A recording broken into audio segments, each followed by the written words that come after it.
got loyalty, got royalty inside my DNA. Cocaine. What's up, y'all? It's KJ Cooper. This is Civics Engagement Project. And for my Civics Engagement Project, I'm doing 3 things: a ride along with the police officer down in Renton, a blood drive, which is going to take place in Tukwila. Number 3, I'm doing an interview with a school board member from Kent School District. So I'm excited for all 3 of them. So let's get straight to them.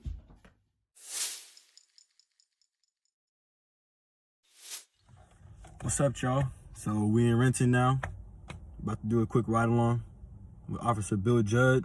So about to do a quick interview after, ask a couple questions about his job and about him and how's his job work with the government. So let's get straight to it.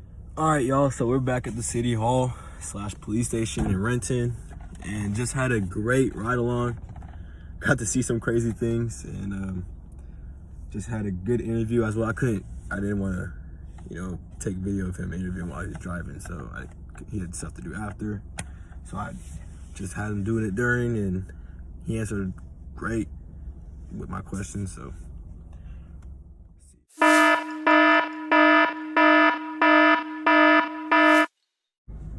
What's up, guys? So we're back, and it's about 7:30 in the morning.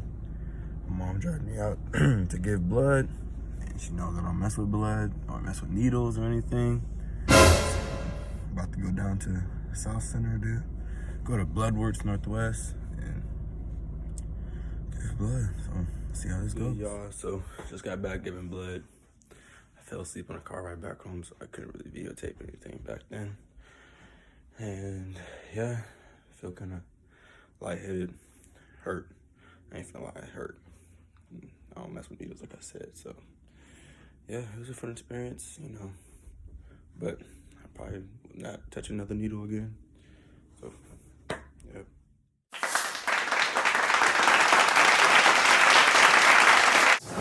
What's up, y'all? This is KJ Cooper, back at it with the 3rd event and final event of the Civics Engagement Project, which is the school board member interview with Denise Daniels.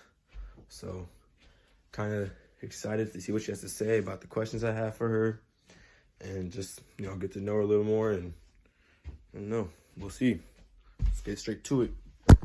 All right, I'm here with Denise Daniels, and I'm here to ask you a couple questions. So what are the responsibilities of being a school board member? So the responsibilities of a school board are to hire and evaluate the superintendent, to manage the school district budget, so to make sure they're financially stable and on track, and also to develop policies and procedures that impact the entire school district. So pretty large responsibilities here. Okay, gotcha. So what is the hardest part of being in your position? I think the hardest part is making people understand that, so typically people are concerned about, your view is limited to usually your school, your student, your issue. Understanding that the decisions the school board makes has to impact all 27,000 kids, right? So what's happening at your school, a lot of times people assume that, if I'm in this elementary school, then this is the way that things are at all the elementary schools, but we have 43 schools and then we're building more. So that's not always the case. And so the hardest part, I think, is getting people to understand that we have to make decisions based on the entire district, not just what impacts the school or this community. And so I think that's one of the hardest parts, and getting people to understand why, right? Why we're making those decisions. Gotcha. So, yeah. So what do you do when in your opinion, is different from the people of Kent? Well, what I try to do is, we've had community conversations, right? So it was one of the things we started so we could actually invite people to just have kind of a one-on or two-on-one, because we would do 2 school board members at a time, and we would invite the community to come and just have a conversation with us. And I think that, what I try to do best is just to explain. I try to make people understand the why of whatever decision it is. I try to make people understand multiple perspectives. I think that's the best way. I think communication is really the best way. Now, everybody's not going to agree with you all the time, and that's the reality. So, but if my own personal opinion is, I might not agree with you, but if you help me to understand why you're making that choice, I can accept it. Yeah. So I think that's one of the hardest parts is really just allowing people the opportunity to understand and to communicate and share, our why. Okay. Has that been a significant impact? It has, because we've had to make some really difficult decisions. The school district was in a really difficult place a couple of years ago when I started, and we've had to make some really difficult decisions. And sometimes we can't even share all of the information because sometimes it's private, sometimes it's proprietary. You can't always share everything that's going on. There's legal ramifications and all of that, and people want to know, and I get it. Gotcha. But yeah, it has been a challenge just trying to figure out how can we communicate to the most people in the most effective way, allow the voices to be heard. It has been a challenge and something we've been focused on intentionally really for the last couple of years. Okay.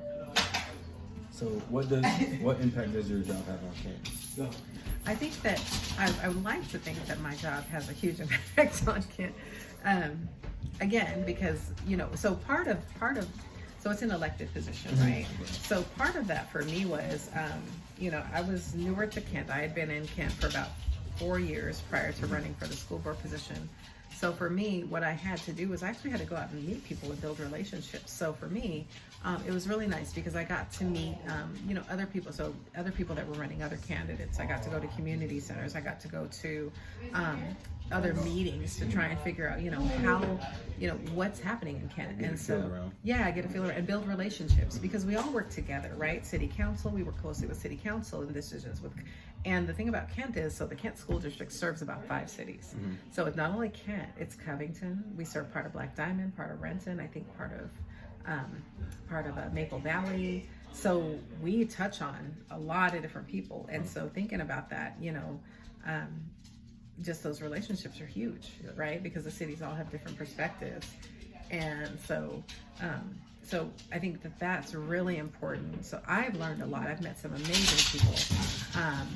And I'm really proud to be a part of the Kent School District. So I think that, and I would like to think that people know that I'm here to make things what's best for our students. And so, because I've got, I've had kids here. So, and it's just, I consider the decisions that I make, decisions that I would make for my own kids. So. I understand. Yeah. So what does the government impact your job, and how does your job impact the government? So we're held by laws. Okay. So most of, like I said, when I talked about the policies and procedures, we have to develop our policies and procedures based on law. Okay. So, when new laws come out, when things happen, we have to respond. Yeah. So the laws really dictate how we run our school district and what policies we create. So it has a huge impact. I think that the school board has an impact on government because we can actually go and advocate for certain things. So for example, if there's something that's happening in the legislature, for example, special education funding, right? Because we know that special education has not been fully funded. Well, so as a school board member, I can advocate for, with our legislatures to say, hey, we need to fully fund special education. So I think we have kind of this, we respond to the laws, but I do think that school board members have the ability to impact some of those decisions, some of those laws that come out. So I think it's kind of a reciprocal. I would hope that it is. So I know sometimes, laws are laws and we're not able to impact everything, but I think if we present a united front, most of the time I think we have really good backing for some of the things that we're advocating for. So I think that we do have the ability to impact what's happening. So yeah.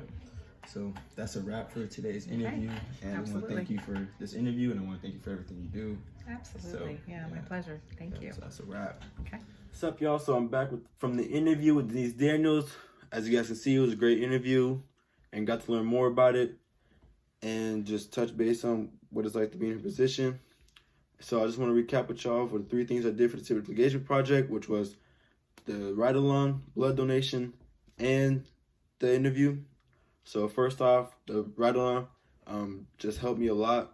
Just knowing somebody who works for the government, such as a police officer, and just to know a little bit more what it's like to be in that position of a police officer.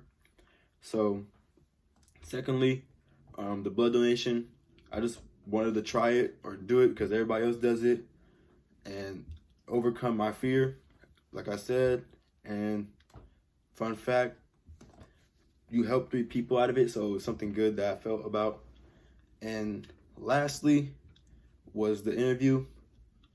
Just wanted to learn more about the school district and how it functions and how decisions are made and everything. So what it's like to be in that position of a board member and learn more about it. So yeah, so that concludes my Civics Engagement project, and that's it. So I'll catch you guys later.